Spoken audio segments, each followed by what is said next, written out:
Like if it actually comes quicker, because for Canada it always says I'm in Toronto, so for Canada it always says 15 to 25, and then when I switch to US it always says 25. So I don't know in your experience if it just shows up like earlier, like you said, or does it come after 25 days? And do people care? It definitely sometimes comes earlier. I don't know, not entirely sure about Canada, US, honestly. Do people care? Yes. Were you the one that asked the question of whether you should show it on the product description? No. All right, so I actually got another question about that. Personally, I think you can show it on the product description. It's not going to kill you absolutely, but at the same time, it's going to reduce the number of emails you get, but it's not going to eliminate it because you can put it in bold as your headline. People are still not going to read it, and you're still going to get emails. So dude, even if your shipping times are 3 days, you're yeah. So basically, if it's not Amazon, you're gonna get emails. I'm sure they get emails too, man. Yeah. Oh yeah. All right, so people are joining. We actually got some attendance.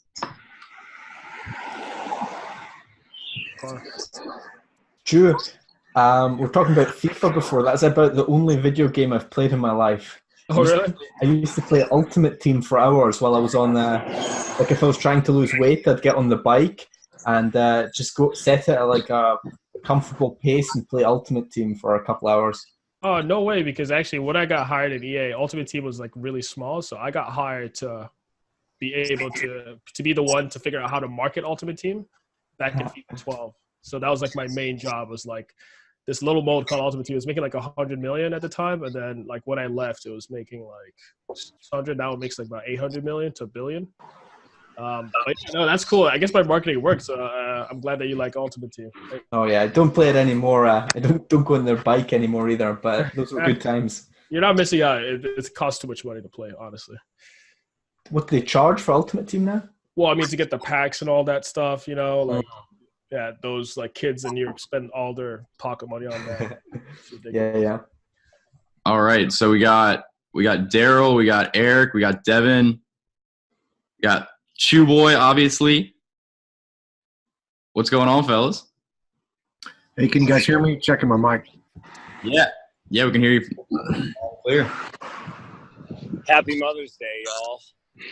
Yeah, happy Mother's Day. Thank y'all for making the time. I know it's not the best timing, but you know what? Big Mama Nate in the house. You know, my thinking is if we want to take care of our moms the right way, we gotta make money for them first. That's it. It's true. Eric, where are you at, brother? It looks like you're in either a tropical place or you're just dressed like it. I'm in Austin, Texas, bro. Just walking to brunch. Ooh, awesome. Trying to maximize the time here, you know. Hell yeah. I'd prefer to be on the beach, but Austin for now. All right, we'll give another like 4 or 5 minutes, see if anyone else gets in here before we get down to the meat of things. We got a couple things we want to talk about, and then we'll kind of go through, take some questions from you all, and get rolling. You guys ready for a quick question while we're waiting? Yeah, absolutely. Hey, so when I'm importing stuff from Orbello into the Shopify, when you're going in to edit the products, it lists all the different countries that I guess the products are available from, and that's showing up on my my store page. Like it allows them to select what country. Right. Obviously, I want to default to U.S. shipping. So should I just unselect all those products from those other countries? Yeah. I don't want the country to show on my page. When you're importing it in Oberlo, you can kind of like just uncheck the ones like it'll usually be either like United States, China, or Russia. So whenever United States is an option, you want to uncheck everything except for the United States variants. And then same thing, you know, if it's China and Russia, just do China. Don't fuck with Russia. Yeah, definitely don't do Russia. Be careful. Make sure that you're actually going to ship from the US. Some products, it just don't make sense to ship from the US because the shipping from the US costs like $12 for a $1 product. So you're going to have to look at where you're actually going to ship from. And if you're going to ship from the US, remove China. If not, remove the US and Russia or whatever. Always remove Russia. There's no advantage to having Russia on there. Yeah. Roger. Hey, good. Thanks. Would there be a scenario like you get an order from somebody in Australia and you'd want it to ship from China instead of the US?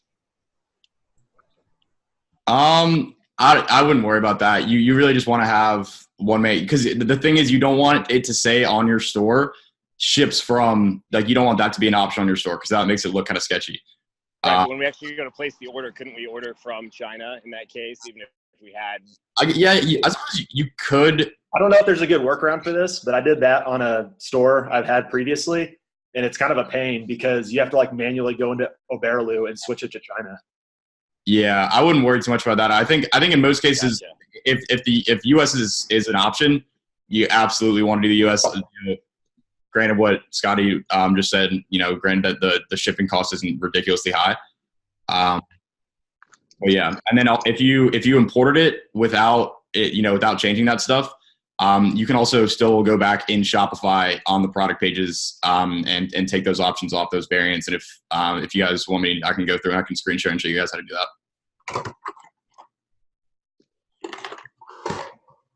Nate, when are you gonna buy some actual cups? Dude, I have cups. I bought them off Amazon, and I thought that they were like so cool. But every time I use them, and after I wash them, they look dirty as shit even after I wash them. So I'm like they're clean and they just look dirty. So I'm like, screw it. I'm just gonna buy solo cups. Frat star for life. We're definitely getting some of them when I move out there. I'm not drinking out a red cup all day. You coming stateside? Oh, Scotty? moving to the States? I am indeed, yes. Yeah. Oh, that's good news. Scotty's moving to Raleigh for 6 months. We're getting a place with it's gonna be me, Scotty, and Ecom Andy, if you guys know who that is from Twitter. Yep. Freaking frat house. Yeah. Tom Kings. I'm so excited, dude. Oh my god. Is that Where's where you're Andy penthouse now? shopping? Andy's in Florida. Is that Usually why you were drunk or penthouse shopping, hungover. Nate? Say it again, Eric. Is that why you were penthouse shopping? I wish we were getting a penthouse, man. There was only one, there's basically only one like real penthouse, in Raleigh that's big enough, and it got snatched up a week before I hit them up, which is really disappointing. Going the dope house route instead? Yeah, it's like a townhome. It's solid, man. The entire roof is like a terrace or something. I'm so fucking pumped for that. We're gonna have I want to build like a bar out there. I think that'd be really cool. Hype. So we're going out there to work, Nate. Yeah. Work and play, it's all the same. The bar can turn into a table. Co-working space. Yeah, we're the next WeWork. Yeah, there you go. All right, let's kick this thing off. All right. So, yeah, Scott, you go ahead. You start off. You're a little bit more professional than me, I feel like. All right, so we kind of wanted to get some feedback from you guys, obviously just sort of to expand on what you've been dropping in the Slack chat already, and hear where you're at currently, what you need help with, and basically if there's anything you need from us, any questions, or just anything you'd want us to elaborate on, now's the time. Speak now or forever hold your peace. until the next call in 2 weeks. 2 weeks time. So talk to us, guys. Where y'all at? Like, how have y'all been getting on so far? What do y'all think of everything? I mean, obviously, we like to hear the good stuff. That we're a little bit more interested in hearing about, what you guys think we can improve on. That stuff, obviously, the consideration of this entire program. Well, actually, sorry, one thing before we kick it off. We're recording this, so if any of you don't want private information about your store, whatever, out, let us know, and we'll have to sort of edit that out or something, just so that you know that you're no surprises if you see it on YouTube later.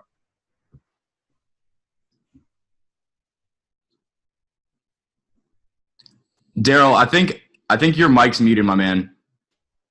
Okay. Yeah. So right now I've got the store built. I've got the products added to the store. I'm doing my copy and trying to get my theme squared away to where the store looks good.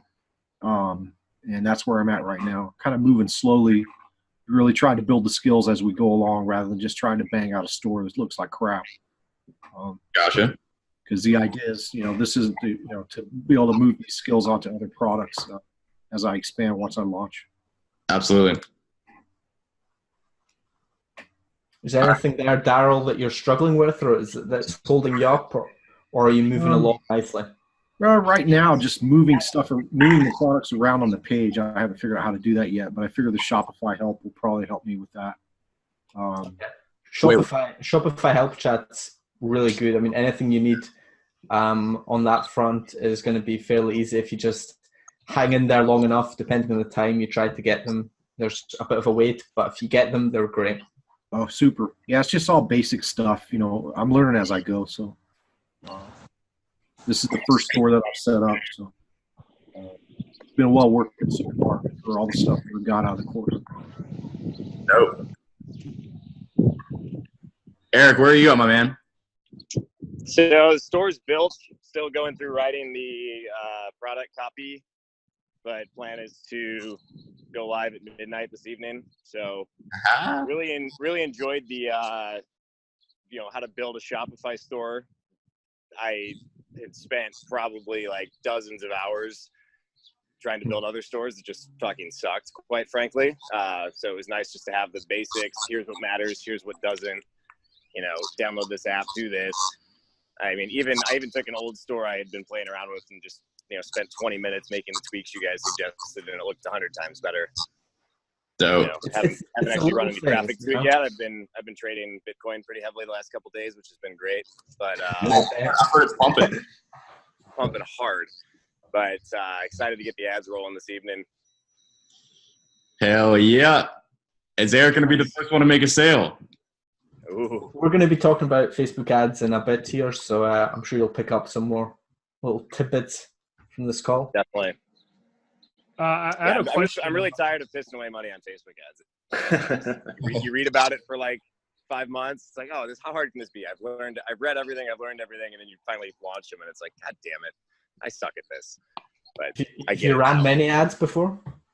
I blew like $400 on ads for a electronic wireless charger thing, trying to copy magnet mount basically. Yeah, dude. Actually, I ordered a product from them because I was interested. I thought it sounded like a cool product, and I thought it was actually going to charge my phone. And what I got was literally just a fucking it's a $2 product they sell for $50. It's insane. Yeah, and I have a wireless charging mount that I use every day, and I'm like, well, I paid $6 for this on AliExpress. People will definitely pay for this, right? Yeah. I don't know, my targeting to offer honestly, my store was shit. I was getting tons of view contents, tons to even initiate checkouts, but no one was actually buying. So. Yeah, and I think off of magnet mount, another thing like for ads, it depends on the product. It's not going to work for everything, but I don't know if you saw like their ads and stuff. Their ads were super basic of just a video in the car, just like showing it. Yeah, I was running video ads of that. Like me doing a testimonial, my girlfriend doing a testimonial. I'm like, we were getting like 2-3% click-through rate, but just no one was buying. So yeah, it doesn't exactly like solve any real problems or agitate any pain points or anything. So it's really just like, this is cool, buy it. So yeah, I don't know that I'm going to keep running that anymore. But it just sucks to have that much data and not do anything with it. Are you still running that? No, I haven't done anything since I started this. Okay. I might go back to it. Were you doing purchase? Were you optimizing for purchases? Yeah. Okay. 2-3% click-through rate's pretty good. Yeah. Solid. Is that link click-through rate though, or are you doing? It was unique click-throughs. Unique link click-throughs? Yes. All right. Perfect. Yeah. No, that's definitely solid. So I don't know. We'll go back to it. Definitely work on the site or the angle or something there. Yeah. Ads seems to be doing the trick. I think Chu had a question there a minute ago. No? Yeah, I did actually. I was wondering, if what happens if we come across like if the product has a lot of issues? Like I was already looking at some of the reviews of one of the example products given, and a lot of people complain that it gets dented while it gets shipped. And also I noticed the supplier had, I don't know if it's low, a 90% rating. And I don't know if that's too low, or do I look for another supplier, another product for that one? That was the main one that I had to put up the store. Yeah. So when we're, going through and doing the builds, we're obviously like doing our due diligence and trying to make sure that the suppliers are, as great as, you can kind of get them without actually without being able to actually go there and vet them and see what they're doing and everything like that. And I'll say that that's like that's just one of the downsides of drop shipping. Obviously there's a lot of upsides to it. No inventory, it's very scalable, and all that kind of stuff. But that's one of those things with suppliers that can be like one of the trickier parts. And ultimately, like, I think it kind of just comes down to like, you have to kind of just like sell the product and then see what happens. Mm-hmm. And then, once you are consistent with it and you have like consistent orders coming in, then you can kind of reach out to the supplier directly, and form kind of a more direct relationship with them. And then, get more like, special treatment, I suppose. But yeah, I would say that that's kind of just one of those things where it's really hard to tell. Obviously there's signs, the reviews, the how long they've, been selling and stuff like that. Like you can kind of get a gist of it, but it's just that there's not really, it's kind of like, one of those things where you want to find out what they're actually like. You just got to do it. You got to test it. And like, let's say, we take what we've learned and then we move on to like a different product. Is there like a certain rating you're looking at for a supplier and a certain, like, I guess, rating on the product as well you should be looking at? Yeah, I would say I don't think that there's any, like, I don't have any hard and fast numbers that I look for. It's just kind of like the whole thing. And a lot of the times, like, the products that are, work really well a lot of the time are products that haven't been huge, that don't have thousands of orders, that haven't, been like blown up yet. Yeah. So yeah, I wouldn't say that there's like any hard and fast rules for that. It's kind of just something that you want to look out for, and be proactive in, making sure that the supplier is fulfilling on their end.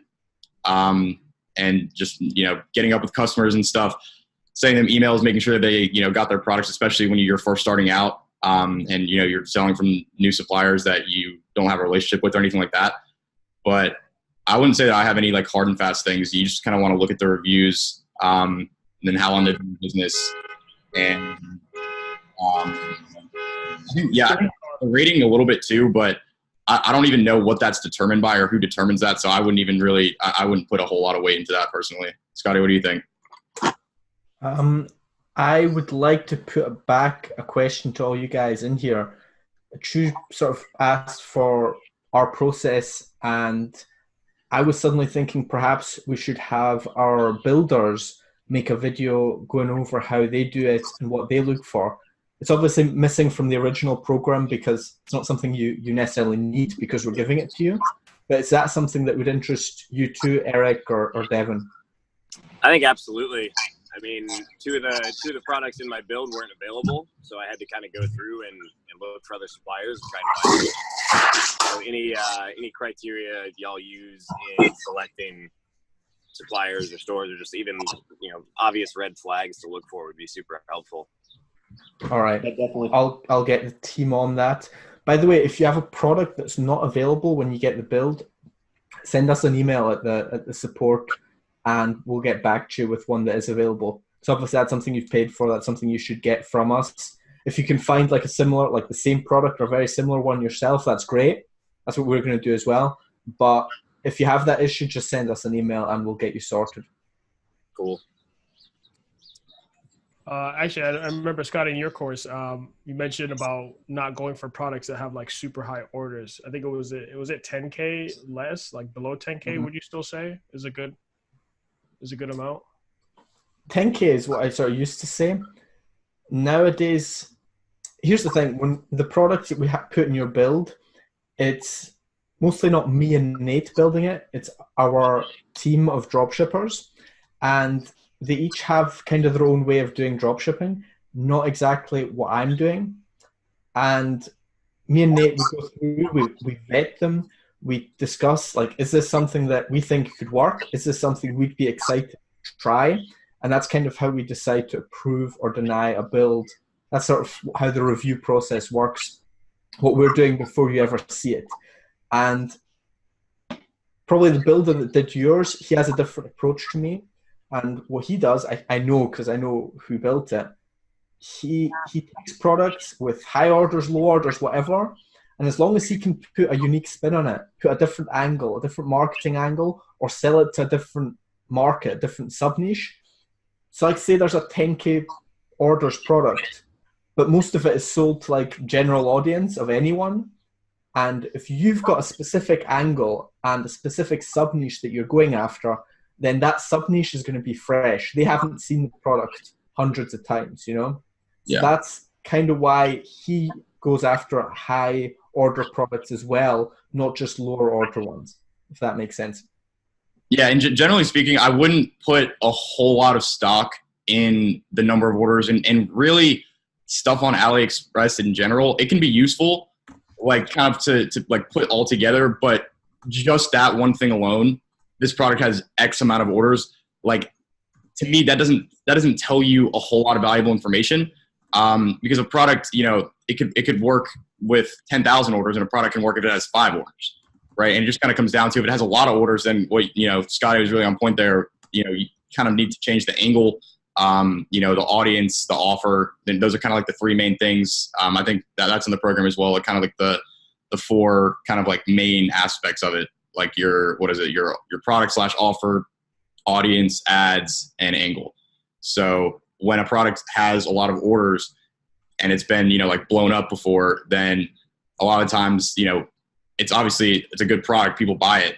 But then to kind of like compete and be able to stand out and actually, you know, like trying to think like, I guess like win the Facebook auction, you know, that's kind of one of those things that you do where you tweak one of those big things. And then that's like kind of the main thing. And this is like some of the like most simple and I think like best advice that I could give is you just kind of have to change, you know, when things aren't working, right? Because right off the bat, it's very unlikely that you're just going to start running ads and you're just going to fucking like start raining money.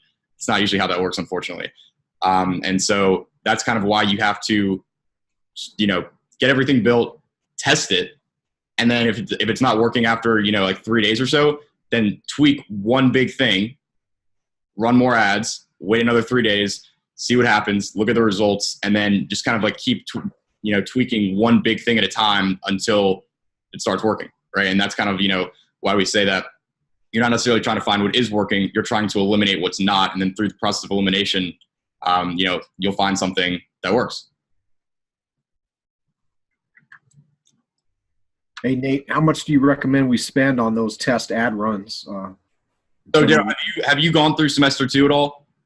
I'm in semester 2 now, but I haven't got up to that point. Okay, so we go over all that, like very, very specifically the exact Facebook ad campaign setup, budget, exactly how to set up your ads, like literally all that. So that's all in the program. Raj, okay, perfect. Yeah, so yeah, I guess there's not really any reason, because yeah, that's all in the program. Nate, question for you. It seems like, you know, part of the reason you were able to crush it so hard is because you were selling, you know, Apple Watch bands that had 80, 90% margins. Do you think you would have done as well if it was just, you know, basically some of my products are like 30, 40, 50% tops kind of products. So I'm a little worried that if I start running a bunch of ads, it's just going to be, you know, if you're seeing $10, $15 CPM, then right. So give me an example, like the product price, and then what you're selling it for, like what like a product that you're concerned about, margins wise. Like there's a $40 suggested price that it's cost $22, right? So I'm just running the math. Like if I have to spend $15 CPM to get 1,000 people to look at it, and only, you know, maybe 2 are going to buy it, right? It's tricky to really scale that. Yeah, so I would say, yeah, that is a little bit on the low side, margins-wise. We definitely do try to do, like, at least 3 times is usually, like, what I like to do. Right. the exception with that is for more expensive products like that, where you can sell them for, $40 plus. I would say that for that, like it's really going to be key to have like the quantity breaks discounted pricing to incentivize people to buy more than one. That's, because obviously that's huge. If someone buys two, then suddenly you just went from $22, whatever. You're still, it's obviously, per unit it's the same, but you still only paid that same amount of whatever the CPP, say $15 to acquire that customer. So then your margins increase pretty significantly from there. And I would say that, like, generally speaking, it's almost always, in my experience, a good idea to test raising the price, because once you have something working, like a lot of the time, and that's something that I did, and just raised literally all the prices, and the conversion rate fucking plummeted, but it was still more profitable. So that's kind of something you have to test as well. Actually, Eric, I think I want to talk to you specifically about that, because that does concern me a little bit. Those margins are a little bit, that's a little thinner than I'd like that to be. Yeah. But do also keep in mind what Nate just said about raising the price. He didn't start off with those margins. He was profitable when he had worse margins, then decided to raise the price and improve them. Yeah. It helps to have more room to play with Facebook ads. That definitely helps. I mean, the guys that blow up quickly, they often have insane margins. Right. And sometimes questionably high product prices for what they're selling. Put it that way. Yeah. Here, give me 1 sec here. I gotta upgrade Zoom so this call doesn't end. Well, while you do that, maybe Scotty can answer. My other question is, like, let's say, we're running 60% off store-wide as kind of the offer initially. How does that feed into, like, the lifetime value of a customer when they come back to the store and they see that everything is still, 60% off, or buy one, get one? Or, like, is there ever a point where your prices just stabilize and you aren't running discounts? Or is it just kind of like this perennial, things are always on sale? It's pretty much a perennial sale. But I wouldn't do a site-wide discount, by the way. I would do one product discounted and the rest at regular price. Because if you have everything discounted, then nothing's really discounted, If you have one product that you're advertising, because when you're running ads, you're going to be focusing on just one product at a time. You only want to have that one discounted, not the other ones. And people think this is a huge problem. But actually, if you go, I don't know what kind of discount stores or what kind of places you have in the US. If I go to a tech shop here in Switzerland, every product is discounted. Every product has the crossed out price. And that's just the way it is. I mean, in terms of returning customers, you're going to find that with dropshipping stores, your returning customer rate is low anyway. Right. I wouldn't worry too much about the pricing issue and the discounting issue there. Once you have your own product and you're fulfilling that yourself, you've got a custom-made product, that's when you can start thinking about, okay, this is regular price and I'm not doing a discount because I've got a great product and a great brand and I don't need to discount. If you're a dropshipper, I would have a perennial discount pretty much. Yeah, like, Eric, I'll tell you this, like, basically for what I'm doing, I had, the same offer, same discount running all the time for months straight.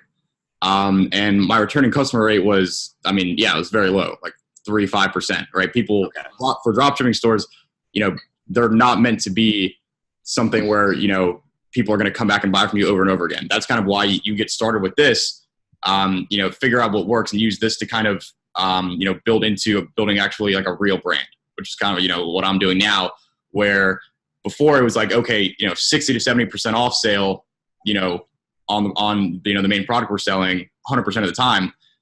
Now I'm transitioning to the actual brand side of things where you're actually, it's not as important to just, get that initial sale. It's more important to, build that customer lifetime value.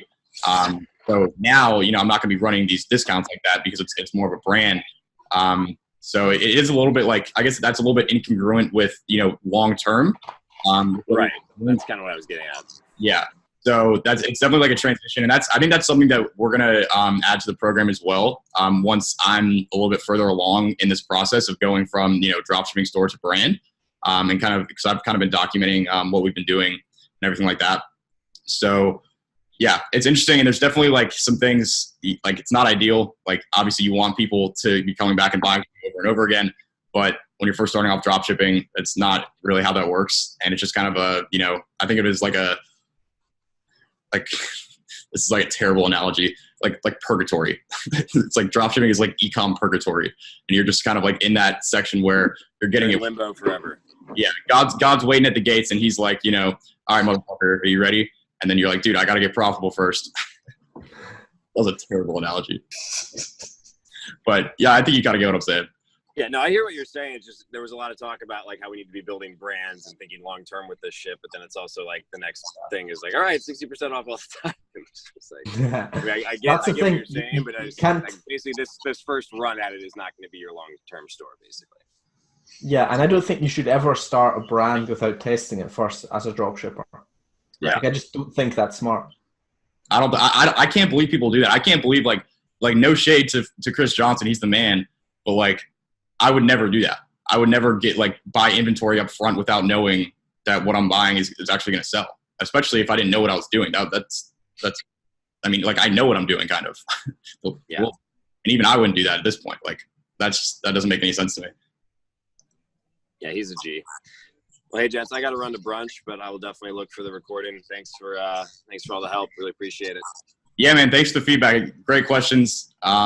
Yeah, let us know if you have anything else, and we'll talk to you next call. Godspeed. All right, have a nice one. Cheers, brother. All right. So, before we go any further, I need to give Chu some shit for that Manchester United.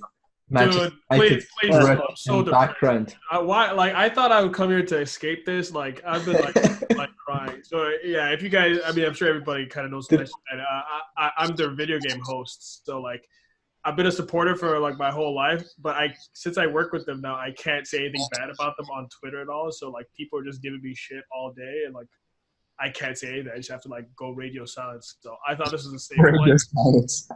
I thought definitely not. There's no safe space in here. Oh my god, that's terrible. Yeah, but no, Nate, that would actually be helpful, like for moving on further, like with brand stuff. Yeah, I think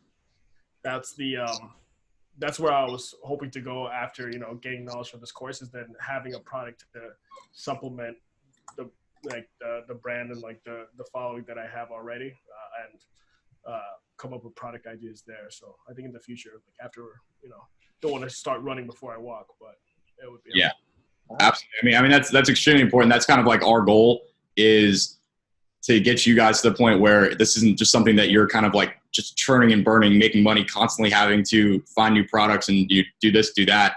The goal long-term is really to build that brand. This is just like kind of this is the stepping stone where you kind of get all that stuff hammered out, and, without having to actually put up that risk and put up all that money and not knowing what you're doing. It's kind of like how we see that. And I mean, it depends on what you want to do. Some people don't want to, build a brand, and they just kind of want to, just drop ship and do that. And, that's fine. To me though, that seems like the best possible route is to, once you have something working, is actually, talking to a real supplier, getting them products white label, get custom packaging, all those different things. It's really not like that much different. It kind of changes the way that you do things overall once you get to that point, I suppose. So that's definitely the goal long term. It's just, this is like the first step, I suppose. That 100K invoice changes everything. Yeah. God bless it. That's the invoice to the supplier, or?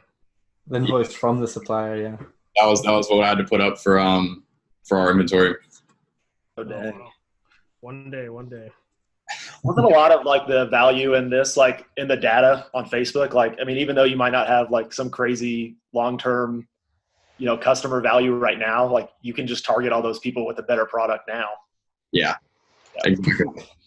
I'm in the process of starting a skincare brand, and I've got very poor options in the moment in terms of suppliers, like to dropship. Like there's only one brand I'm kind of happy with, so I'm running it with them, like barely breaking even, if at all.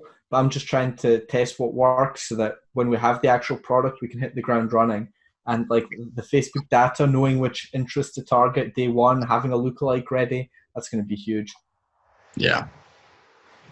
Okay, so there's a couple things that I think we kind of wanted to talk about. I mean, most of it's pretty much all in the program.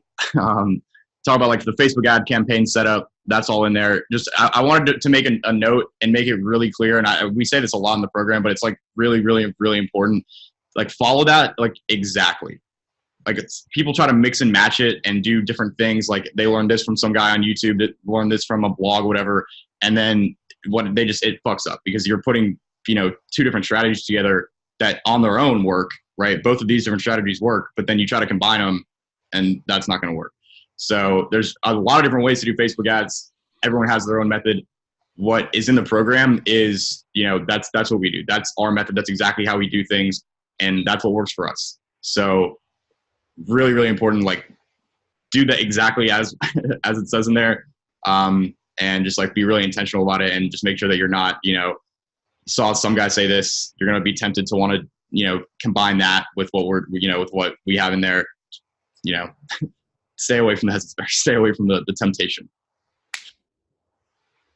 And then I think, Scotty, what else do we have? We have the info and ads tab. That's a little update. Yeah. So do you guys know what the info and ads tab is? So actually, I'm just gonna share my screen. Actually, I think that's probably the easiest way to do it. Are you gonna find it yourself, or do I need to help you find it? I found it, bitch. So what's happened is Facebook has removed the info and ads tab, which is a fairly new feature, and it allows you to go on any Facebook page and just easily look at their ads. And I think a couple of days ago or this weekend, they removed the Facebook and ads section, and people have been kind of annoyed or disappointed or fed up or whatever. But thing is, it's actually just moved. Like they've just taken it from the left-hand side, moved it to the right-hand side under a different name. It's all exactly the same. You just need to know where to find it. Nate did not actually know this, but I was able to inform him of the fact, so he doesn't look stupid in the live call. Can you guys see my screen? Yeah. All right, let's see if I can get this to go away. Okay. So if you just go to any Facebook page, the info and ads tab used to be over here, and what that would do is it would show you all the ads that they're currently running, which can be extremely, extremely valuable to see for your competition and to see what's working for other people. So it used to be down here, but now it is moved to different locations. So if you scroll down on the right where it says page transparency, you click see more, and then go to view in ad library.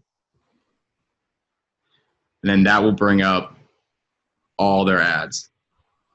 So I think this is honestly ridiculous that Facebook even allows this. That is crazy. Yeah. Actually, Nate, can you confirm this? I think the started running on, I think that's new. I don't think they used to have that. No, that was at the start of the year, I want to say. Okay. Did they already show when it starts running though? Oh, wow. Oh, I hadn't seen that until just now. I think it's new, which allows you to scroll right down and you can tell, there's no point copying an ad that they started running today because it's probably not a winner. It's probably just something they're testing. If you see them running an ad for 4 months, then probably that's the one to look at. Holy hell, they are running so many ads. So with a brand like Movement, is it just that they kill it with ads nonstop?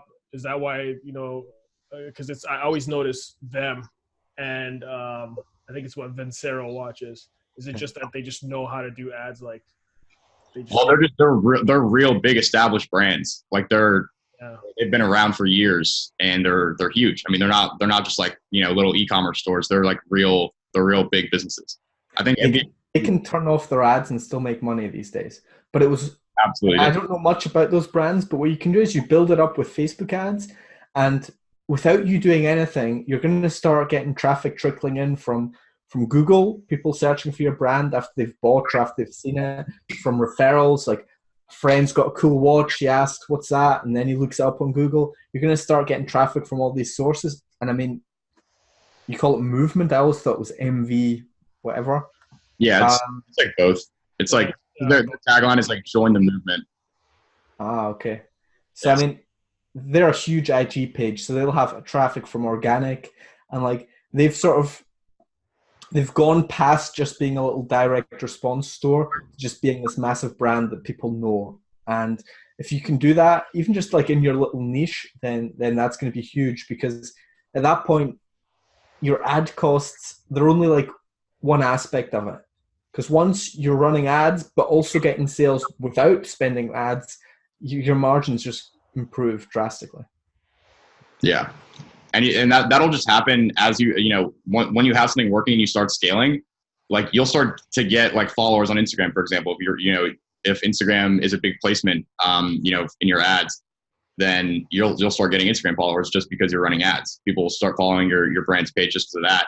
I think my store had like 20 or 30K, and we hadn't done anything. I mean, we posted pictures, but we didn't do any shout outs, anything. It was literally just traffic from Facebook ads. They got people following us, and then now that's kind of like a little bit of an asset, I suppose, that gets people to the store without us spending money on ads. So definitely a long-term play with. And I mean, it's not even just being better than other people at ads. It's so much easier to run profitable ads when you have an Instagram page with 1 million people. Like, that's social proof. People, even if you're doing cold targeting, not retargeting at all, if you've never visited their store before, you've probably still heard of them. You've probably still seen them on Instagram. So that makes you more likely to buy.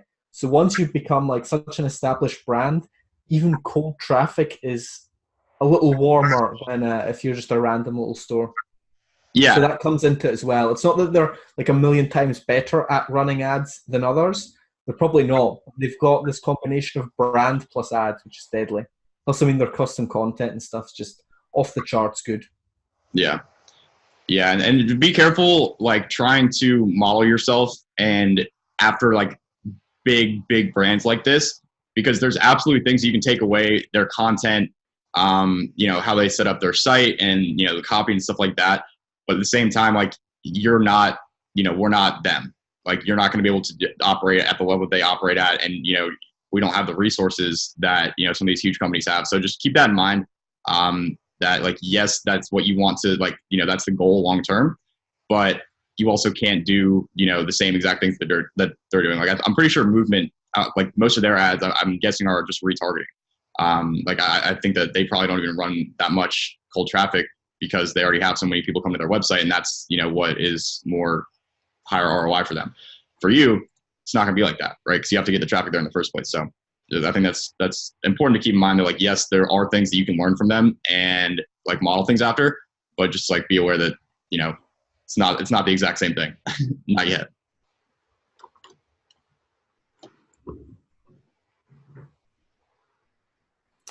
Nate, you want to talk about turning your IG feed into a gold mine. What did you have in your mind there?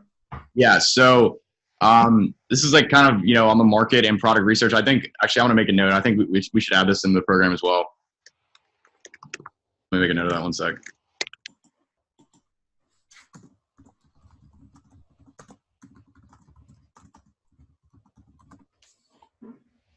So basically, what you can do is, so like why you would do this is to basically constantly have a pulse on your market and on your competitors to see what they're doing, and be able to kind of, pick things that they're doing and model them and copy them, and, do it better basically. So what you can do, you can either do it on your personal Instagram account.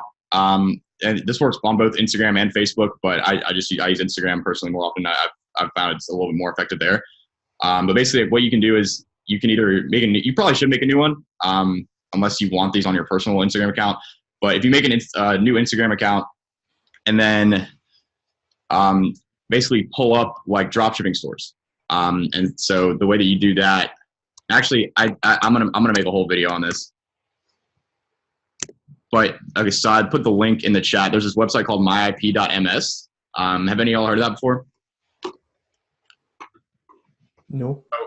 What it allows you to do basically is you go to that website and then you Google Shopify IP address, and then you copy that and then paste it into myip.ms, and then that will bring up the entire list of every single store hosted on Shopify.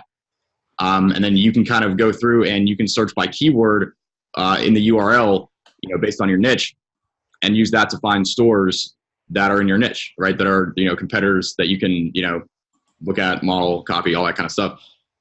So you do that after you make the new Instagram account, and then you go to some of their pages. You go to some of their websites, start clicking on them, clicking around, add some stuff to cart, whatever, and make sure that you're logged into these, the Instagram accounts or Facebook, whatever. And then you'll start getting retargeted by, these companies, right? Because they're running ads, they're drop shipping, doing e-com, whatever. You'll start getting retargeted. So then your Instagram and, Facebook feed are going to start getting populated with ads from your competitors. And then once that starts happening, you go through and you click on their ads, go through, like you can go through like the checkout process. You can add products to cart, initiate checkout, but don't make a purchase. And then Facebook will start to understand that, okay, he's interested in these types of products. So they're going to start showing you more ads from, of those types of products. And then, at that point, you just open up Instagram, and then it's just like a gold mine, because you just have, new product ideas, different angles, ad copies, ad ideas, all these different things that, your competitors are doing that you can model after. And it'll just show up, right on Facebook and Instagram. And it's like a really great way to kind of just like when you're just like bored, I guess, instead of, watching Netflix, whatever, you can go and do that. And then, constantly having kind of like a pulse on your market and everything like that.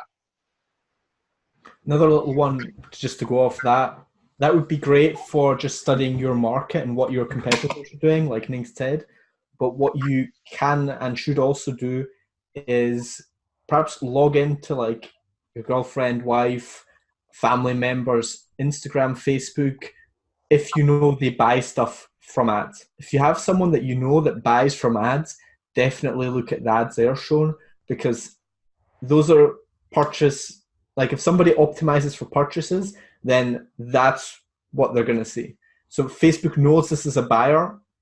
Plus then you see like different niches, you see different industries, not just what you're interested in.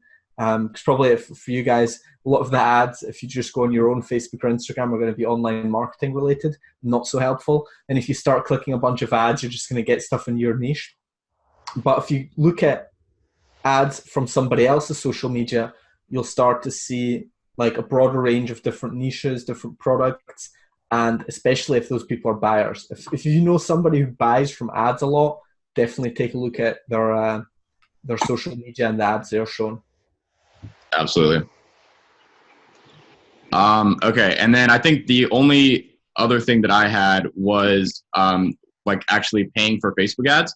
So we go over this in the program, but I just wanted to reiterate, make sure that when you're setting up payment that you don't use PayPal as your payment method for Facebook ads, because there can be a whole lot of issues if your PayPal account gets locked.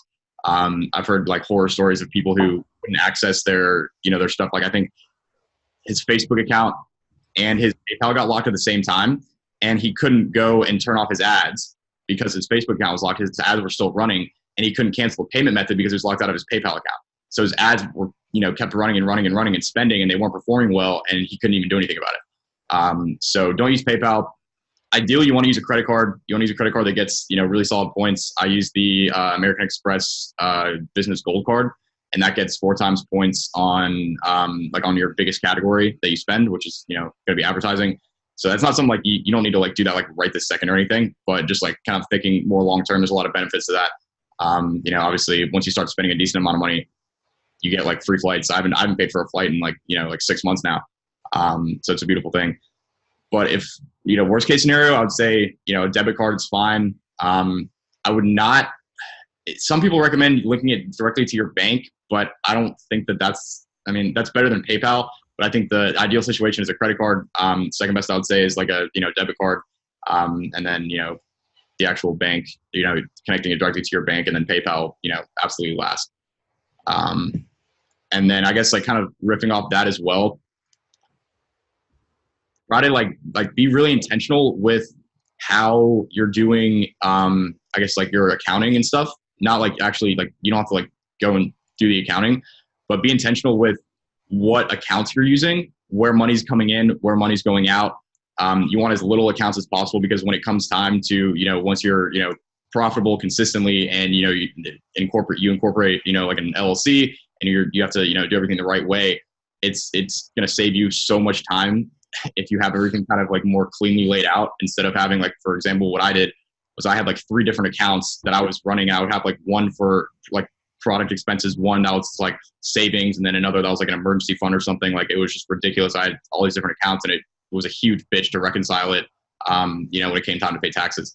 So keep that in mind as well. But yeah, I mean, it's not really like super important right off the bat, because obviously, the IRS isn't going to come after you if you're making, $100 a day and, in the first like 6 months. Just make sure that that's, you're doing that intentionally, I would say. It's also worth having backup Facebook accounts and giving them access to your business manager to run ads.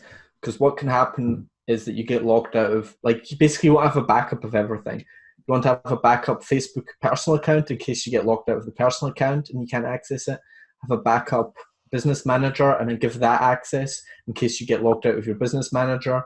And, well, backup ad account is kind of less important because you can just create that when and if you have problems. But what you don't want to have is ads running that you can't turn off, because that's happened to me and it took like 10 days. Facebook support's horrible. You definitely want to have backups in place there so that you could turn stuff off even if you get locked out of your normal account or business manager. Yeah, that's really solid advice. You can make 2 business manager accounts per Facebook account, I believe. So that's probably a solid idea as well, to have a backup just in case.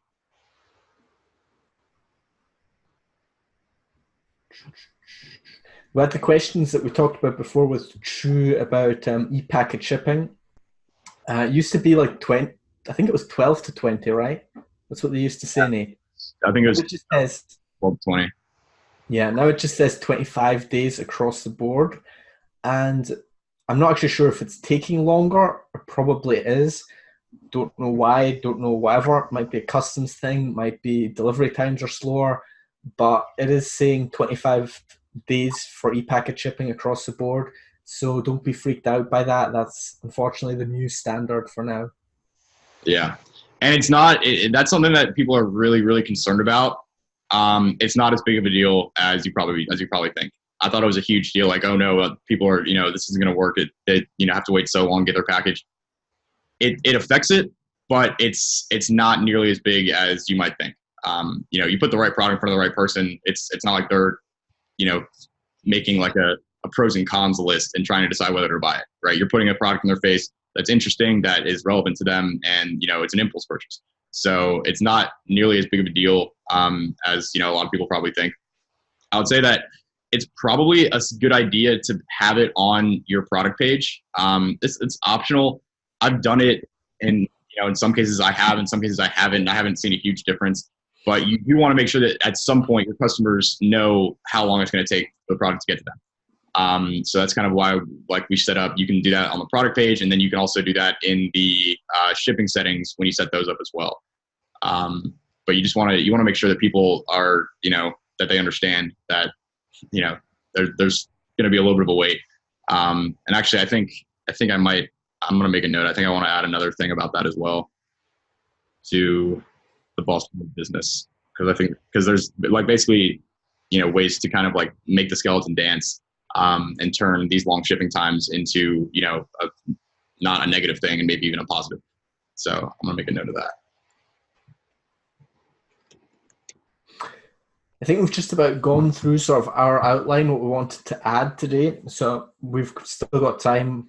Any questions you have, we're going to answer them all. We've got as long as it takes. Yeah. I had a question on scaling. Already? Well, I just wanted to clarify as we're getting into it.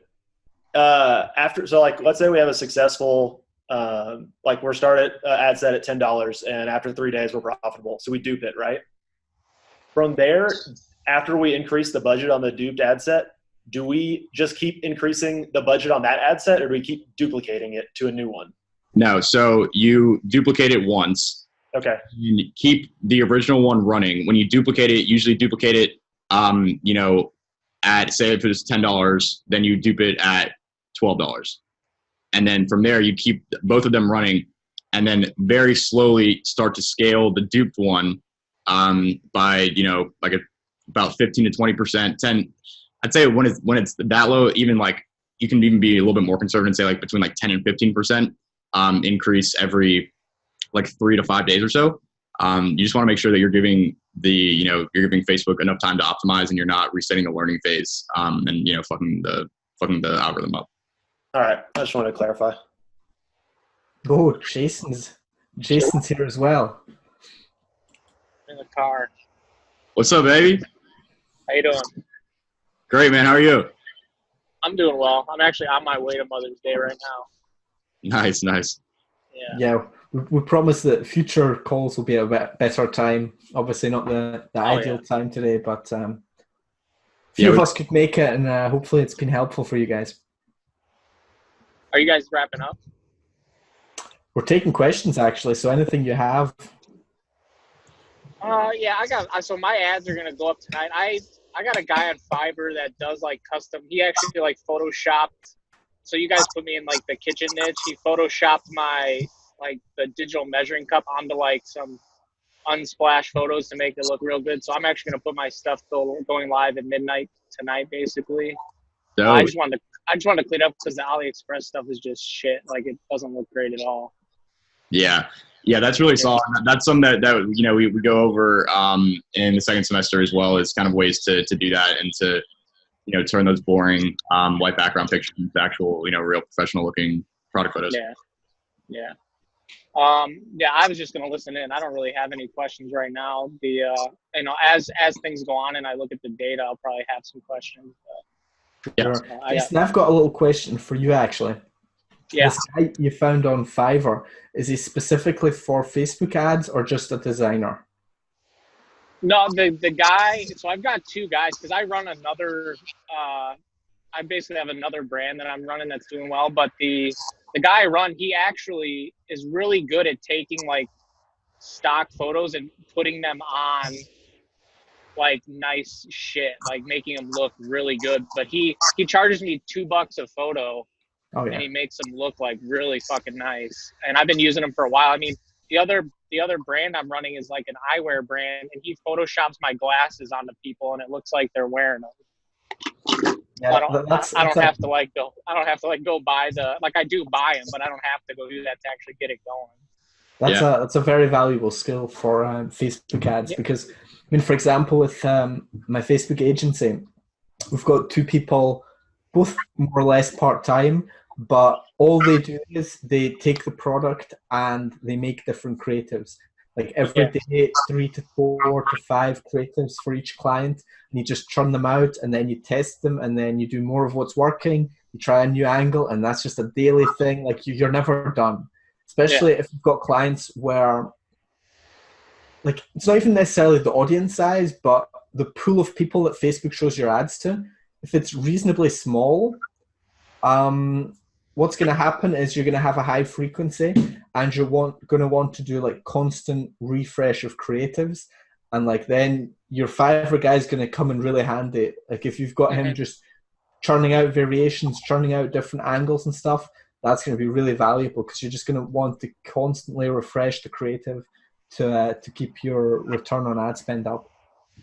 Yeah, I've noticed with I don't know if it's just lately or what, but like, and I don't know who else is on the call or whatever, if you've got the same thing, but I've been using a lot of like image ads, and it seems like the images are performing, at least for me anyway. Maybe it's just the stuff I'm doing, but like images, I used to think images were bad and didn't like do anything, but you get a good image, like a good high quality image, and people will click it. I don't know. It's weird. So I've been I'm going to go with the image approach. And then what I planned on doing was, taking the interest you guys gave me for the images, and then I'll probably retarget with like the video that I had made and just see what happens with that.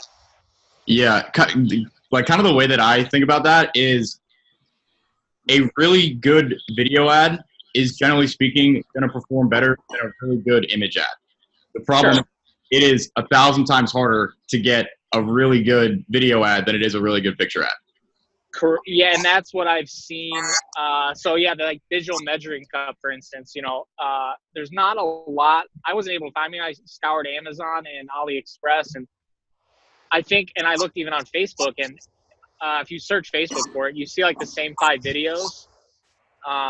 So I kind of had someone mix and mash or whatever.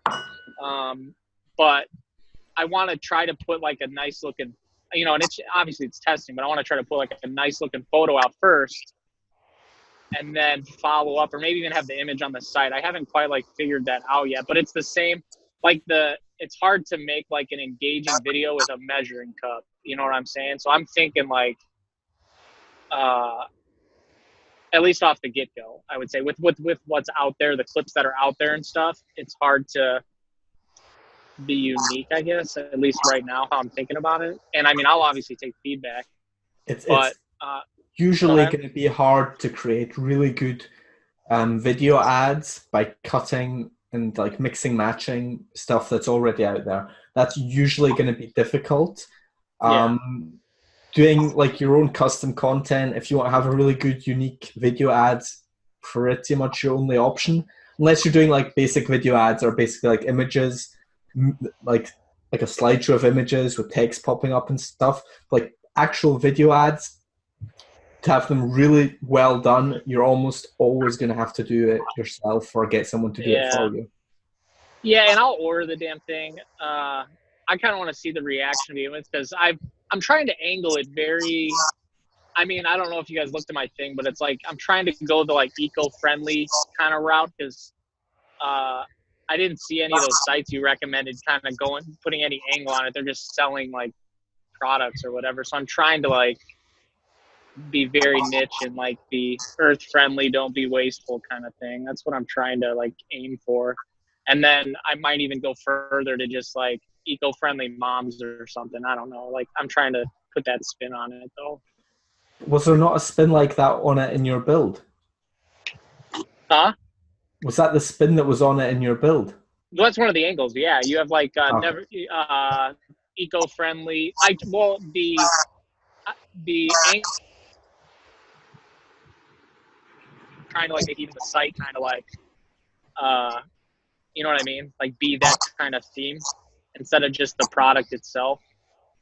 But you guys gave like a don't be wasteful, no plastic, stuff like that. Like you had that stuff in the build. Yeah. Yeah. Work. I didn't catch quite all of that, so I'm not sure if you had a question in there. You were cutting out a bit for me, but yeah. Yeah, it sounds like you're well on your way. Sounds like it's going well. Yeah, we'll see. And I'm gonna test a bunch of different stuff. I know that the kitchen niche is very it's populated. It's got a lot of people in it with a lot of big budgets. So I want to make sure I am very niche down basically. That's what all of you need to do. It doesn't matter what niche you're in. Yeah. Yeah. Your kitchen niche it's an old one. I mean, probably there's been direct marketers selling that stuff for longer than any of us have been alive. Like if you put on late night television infomercials, kitchen stuff's a classic. Yeah, that's true. Yeah. Is there anyone else on this right now, or is it just me? Yeah. Yeah, there's 3 others. Oh. They've all been. Yeah, I'll just listen in. I mean, I'll share my after this week. I'll definitely have questions once we get going. Actually, I do have a question. I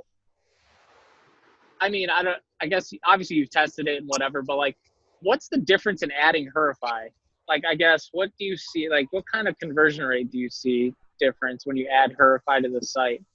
It tends to be a lot when you do it. When you do it the way that we play out in the semester 2, I believe it is. It can have a really like a massive effect. And so the message you put in yours on the video was like, last chance to save 40, and then you put a time, time bound it obviously with the timer. Yeah. Do you have like, maybe is that what you would recommend using, just last chance to save X and then just have the timer? Yeah, I mean, it depends on the offer. It depends on like the offer. And the biggest thing is that it's congruent across from your ads to, from the time that someone sees your ad. And if you're talking about any of the urgency or scarcity in the ad, you just want to make sure that it's congruent with what's on the product page. other than that, I mean, there's a couple other things you could do, but I'd say like generally speaking, like yeah, I mean that works, you know, pretty well from what we you know, from our experience, what we tested. Do stuff like last chance to save, or you know, X% off sale ends in, or you know, something like that. Also, sort of customize if you've got an evergreen ad, like an ad that doesn't have ends in 7 days or Easter sale or whatever. If you've got an evergreen ad that you're running consistently, I'll still sometimes tweak the Horify setup so that, for example, this weekend I've got some of my stores running a Mother's Day sale ends in Horify setup, and then Monday, Tuesday, Wednesday I'll just take that down. Yeah. Oh, okay. And that's switch it back to the standard one. Yeah, and that's one of those kind of smaller things. It's, I mean, not like huge, but it's definitely not small. Once you have something working, that's definitely something you want to test. Is the offer, the urgency, the scarcity, how you're displaying that. You know, little tweaks there can really go a long way. Okay. Yeah, you know, my gut is, and maybe it's just because I like understand it, is that I would discard a Horify if I saw it on a, you know what I mean, but maybe not. I don't know. Maybe if I actually wanted, I would. You wouldn't. Maybe, well, that I don't know. That it feels that way. That's why I was just asking. Like, is there a demonstrable like measurement? This adds urgency, right? Absolutely. Oh, and check out like Booking.com or Airbnb. Even Amazon, man. Even Amazon. Like I won't lie. After I was reading the B.O.S.S semester, I started to notice how many times the flight booking sites have got me with that. Like literally every time they get me with that, I didn't pay attention. So. Oh yeah, I didn't even think of that. Yeah. It's not even that. Like we're planning a little event that we're going to be doing this year, and I don't think I've even told you this yet, Nate. But they hit us with here's the offer, and it's a pretty good deal. I think we're going to go for it. But it's like, oh, by the way, like it's booking up quickly. You're probably going to have to book, like confirm on Monday, so that you definitely have it to lock it in. Yeah. It's like, I don't know if that's real urgency or not, but it's believable. It's possible. And I think we're going to book on Monday if we want that. Yeah. And it's just like, that's fair. That's like just a principle of direct response marketing is, you know, you need to give people a reason to buy now, not later. Not like they see the product, they think it's cool, but then they don't have a reason to buy it right now, then they probably won't. They're probably going to click off and they're not going to buy it all. So by implementing that, you know, that urgency or scarcity, you're giving someone that reason. Oh, so this is cool. I like this product, but I need to buy it right now. You know what I mean? Like that's what, in a lot of cases, that's what really kind of you know, pushes people over the edge from, yeah, this is a cool product. I like this. Maybe I'll buy it, to, oh, I have to buy this right now. Okay. Yeah, that's fair. I figured that. It's probably just seeing the other side of it. But yeah, that makes sense. Yeah, I got a question. You have to remember that like 99% of people, like they don't understand this side of things. They don't think the way that we do, right? They don't understand that that's why people do that. They don't even like it's like subconscious that it just happens in their brain. They're not thinking, oh wow, this is, you know, whatever. This is a urgency timer. Like they don't think like that. They don't know that.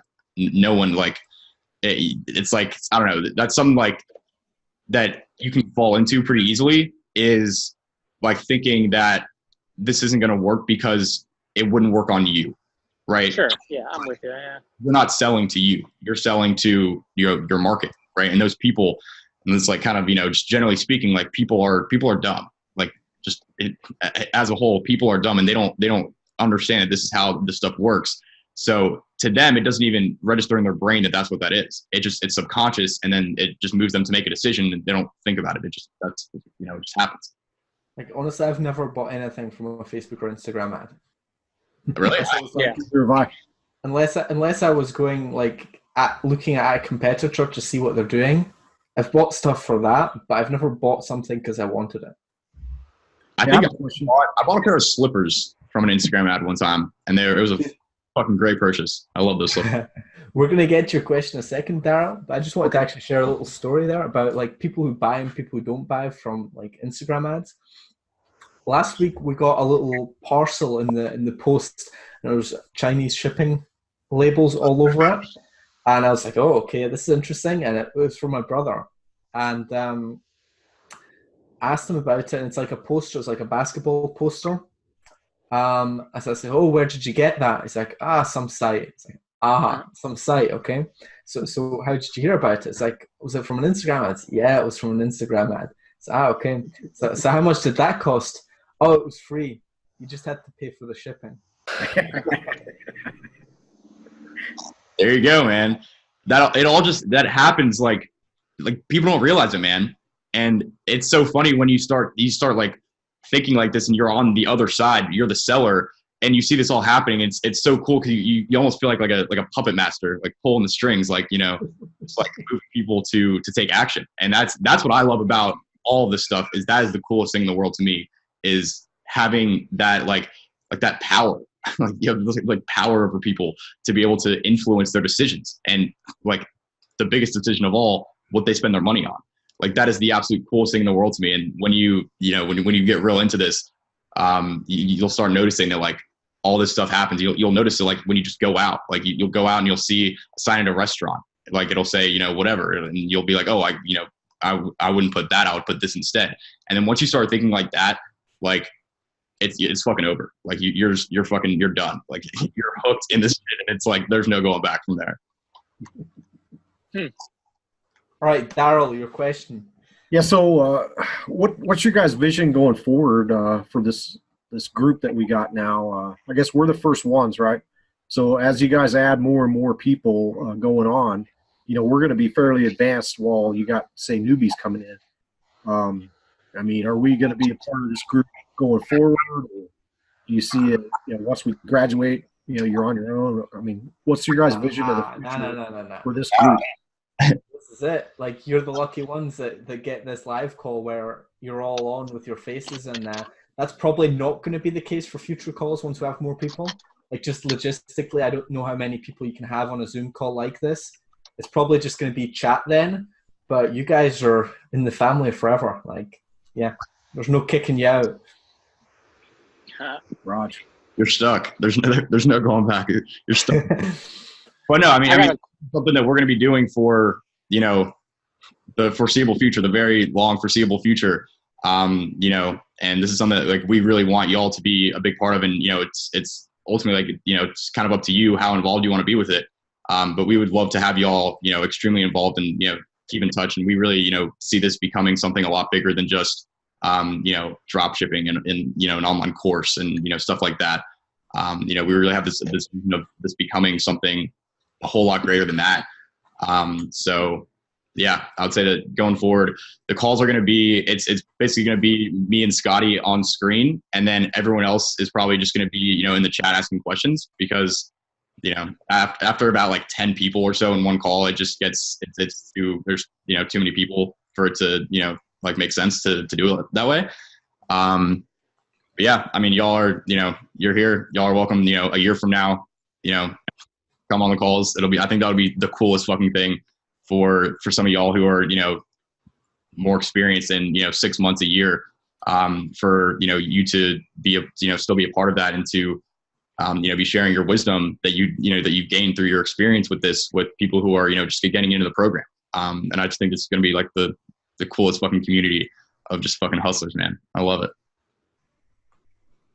Yeah, and it'll be smaller too because of the barrier to entry. I think that was a smart move. I mean, like, I don't know if you saw that on Twitter, but like, I didn't even like read the copy. Like, you just went for it. You know? I didn't either. Just Nate was so butthurt about that. He put all that effort into writing this. The sales page is like you could have just put a page with a button, dude. Why did I just do this? Like, I should have just put a fucking button. You should have just done a Shopify store with a big horrifying countdown timer, and that's it. Yeah. I got a question. When is, this is my curiosity. I probably would never buy an Apple Watch band, but like, when is your brand gonna start up? Yeah, so it's like, so it's been like the fucking. I've answered this question so many times. Like, oh my god, it's been the longest fucking process, man. Like, I'm gonna have so many lessons to share with y'all about like how to do this and how not to do it, because I've made my fair share of mistakes with this whole thing, working with suppliers. and everything like that. It's been, I mean, we've been in the process of doing this since like December of last year. But I'm very fucking excited to say that we have the final products. We got the samples. I shipped them off to, if you guys know Thaddeus Strickland, Thaddy, I don't know if any. So he's doing the content. So I got the samples from the first production run, sent those to him, and he's getting all the content now. I have our website guy. He's, kind of like redoing the website. And then basically the product went into production like what was that? A couple days ago, mid last week or so. So it'll be about, from what I understand, about 2 weeks to actually produce all the products. And then another couple days to get everything in, packaged up the right way in the, our packaging and everything. And then so it looks like right now, I think we're about 3 weeks out. I've been saying 3 weeks for the last 3 months. But I think I'm pretty sure that I'm actually me at this time. That's pretty cool, man. Yeah, that might be like a sequel to this program, is like, after people get going, you like do kind of the same deal, triple the price tag, and you show people that side of it. Yeah, and that we were actually talking about that earlier before you got on the call.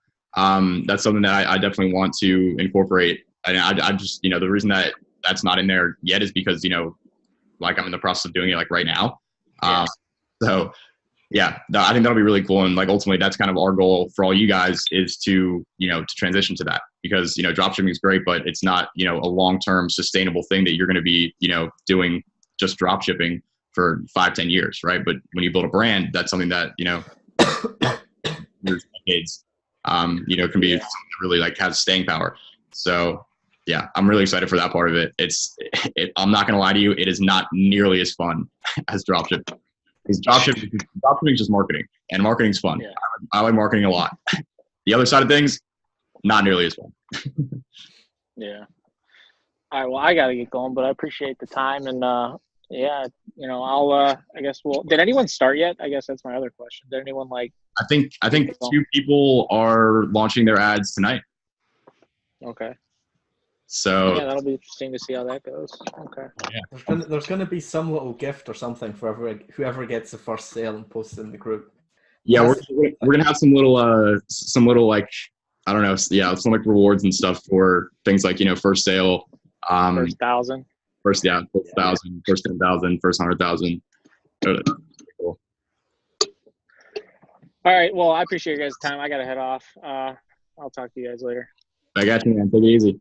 Same here. I gotta head out, but just want to say I appreciate it, because I've been in a lot of Nate, you're talking about those Instagram guys, the Instagram e-com guys. I was actually in like one of their kind of, I guess, groups or whatever, and they just kind of, the way it happened with me is a friend recommended it, but what they do, they just kind of like, they tell you how to set up the shop, they tell you what ads to do, that kind of thing, and then they just tell you how to re-up the Facebook ads. And then some of them don't even get back to you too. So this is a lot better, because it's like you can actually like use this towards something bigger in the future. Yeah, exactly. And that's kind of our goal. Is there's a lot of guys doing stuff like teaching, e-com and dropshipping and stuff. And we want to fucking crush all of them. I want these motherfuckers to be back working at McDonald's because they can't make any.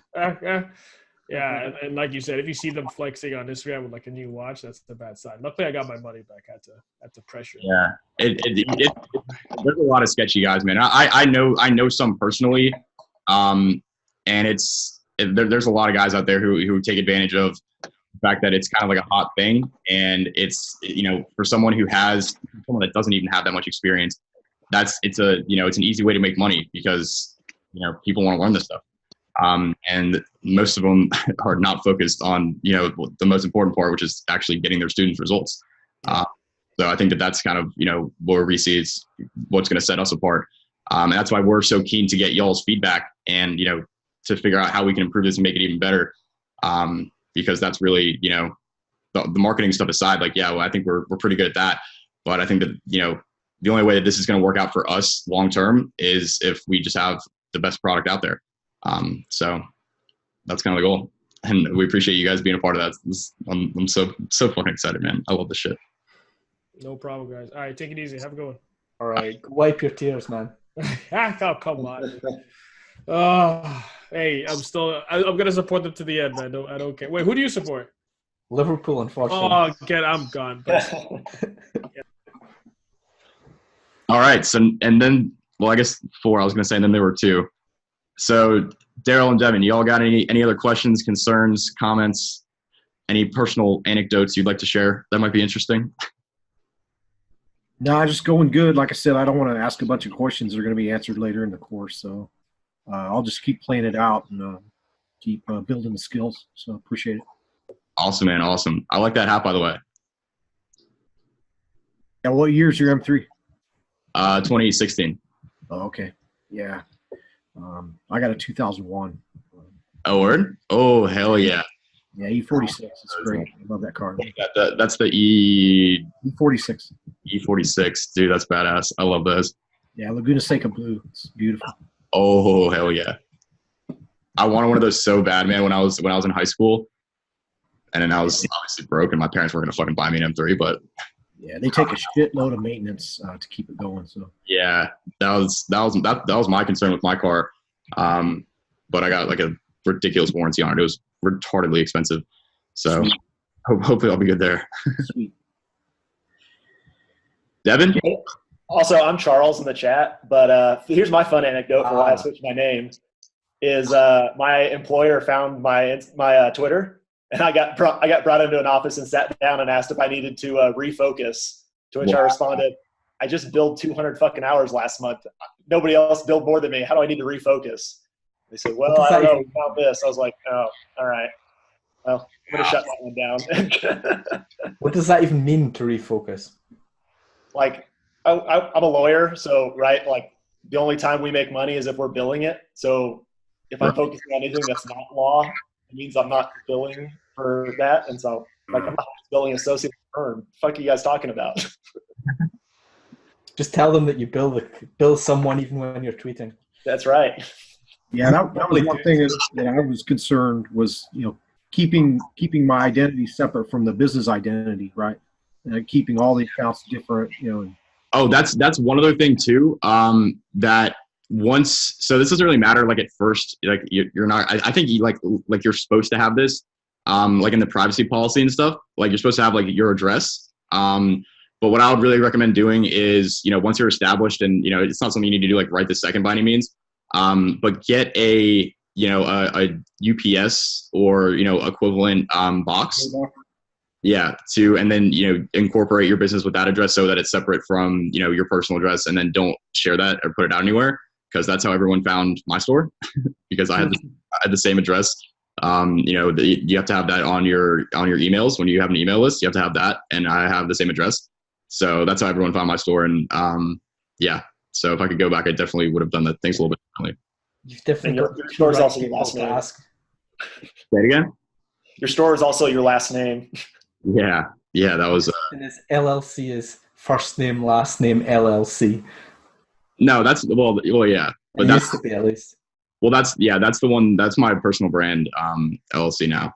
But I think that's how I found your store. Like it took me all of 30 seconds. Yeah, I found your old dropshipping stores based on your LLC name. Really? Yeah, definitely the wrong people, or the right and the wrong person to ask about privacy. The wrong person because I'm a dumbass about it, but the right person because I made mistakes. I know. Yeah, because I think you tweeted about hiring your first employee, and you put like first employee of Nate Schmidt LLC. I was like, I wonder if he was dumb enough to put this in his dropshipping store. So I Googled it, and yeah, there it is. Yep. But I think you'd stopped using those by that point, so it wasn't a big deal. Yeah, I just I did not think about that. That was one of the things that I didn't realize. Like I didn't really care either. Like I was like, oh, people find my, who cares? It doesn't really matter that much. And then I didn't realize that there were some other things that come along with that. And once it's out there, there's no going back. So if privacy is something you value, definitely don't do what I did. Hey, when would you guys put up the Zipify app? Like after we're profitable on like the front end with ads? Yeah, I would say that honestly, if you have a product that's doing well, that's not quite profitable, but it's like, you know, close to breaking even and it's showing promise, then like that's like, I mean, honestly, I think you should get it on there ASAP. I think we probably need to add a section about that as well to the B.O.S.S School of Business. Mm-hmm. That can be the difference. Like for example, on my store, I want to say either a third or a fourth of our total revenue was just from Zipify. So it can increase your, you know, the amount of money you make like a lot. I wouldn't do it on day one because the upsell that you're going to have is dependent on the product that you're selling. Right. So if you don't know which one's going to be the product that does well, then it's probably not the best thing to be focusing on. I'd be focused on getting those front end sales first. Right. Yeah, absolutely. That's just something that once like things are showing promise, and you know, you're making sales consistently, even if they're not profitable, that's when you want to get it on there, because that can take a product from, you know, barely breaking even, unprofitable, whatever, to, you know, to actually profitable. Because, you know, it just 10% of people, whatever the conversion rate is, that it adds up, and you're not paying any more money. It's basically free money. So, yeah, definitely huge. And I think, yeah, I'm gonna make a note of that as well. I think we probably need to make a video about that. Yeah, just make sure you've got the front end honed in first, because you don't want to have like a half-assed front end and then a half-assed Zipify and going back and working on both. Get one sorted, get one working, and then add the Zipify onto it. Gotcha. All right. How it usually plays out is you like all the products on your store, one or two of them are going to be the ones that do 90% of the volume. So you want to find, you know, what that winning combo is, you know, the product, offer, ads, angle, all that stuff. Get one of those working, and then from there, then you can start, you know, doing all the other crazy stuff. Zipify, you can start tweaking other things, you know, et cetera, upselling other products, bundling things together, whatever. But you want to get that one or two, you know, those one or two products profitable, or at least, yeah, I mean, ideally profitable, but at least, you know, making consistent sales before you start, you know, worrying about that stuff. Yeah, I hope you get that added soon, because my main products need a consumable, right? And so I was planning on adding the consumable as an upsell as they're checking out, to say, hey, you know, you're going to need this. So I'm trying to think how you do something like that. That you would do with, what's that app called? It's like a frequently bought together app, because Zipify is post-purchase. Yeah, I got the customers also bought app installed. Yeah, but there's a bundling app. Yeah, there's a bundling app where it'll like, if you go on Amazon, it says like, you know, frequently bought together. It'll have like products, and then it'll give you the option to do that. So that's another app. I think we can probably add some about that as well. I think there's a bold bundle app. Yeah, I think you're right. Yeah, I'll research it. Yeah, that was my idea. That's separate to the just to upsell. increase sales. Yeah, if you got the consumable link, or if you got a supplier for that. Yeah. From AliExpress. Yeah, and I'm looking for other suppliers also. Okay, fantastic. Consumables are tough. Like, it can be great. Like, people love the idea of selling a consumable because, like, it's not quite recurring, but you'll have more repeat customers.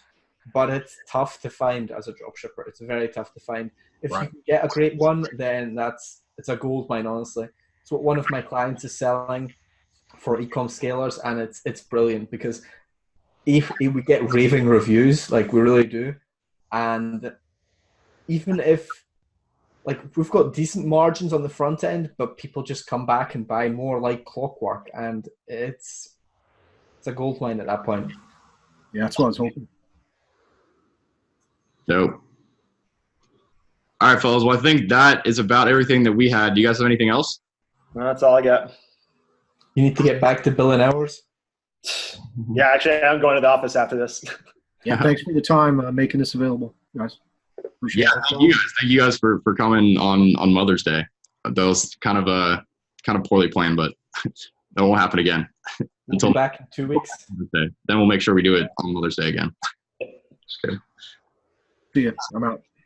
All right. Later, guys. Have a nice one. See ya.